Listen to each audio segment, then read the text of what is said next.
కష్టం రానివ్వండి శివానుగ్రహం, సుఖం రానివ్వండి శివానుగ్రహం, ఎలా ఉండనివ్వండి తాను పొంగడు, తాను పొంగడు. అలా ఉండగలిగితే వైరాగ్యం పొందాడు అని గుర్తు. ఏది వచ్చినా ఏది పోయినా తాను పొంగకుండా ఒకేలా ఉండగలిగినటువంటి లక్షణము సుఖములలోకెల్లా గొప్పదైన వైరాగ్య సుఖం. ఆ సుఖమును ఎవరిస్తారంటే శంభు, ఆయనే ఇవ్వాలి మల్లికార్జున. చిట్ట చివరికి ఆ వైరాగ్య సుఖము వలన మోక్ష సుఖము కలగాలి.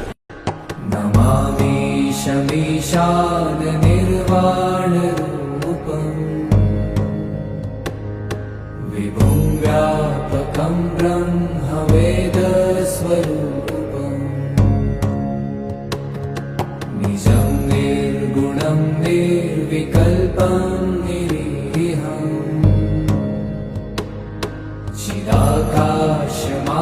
చిదాకాశమాకాశవాసం భజే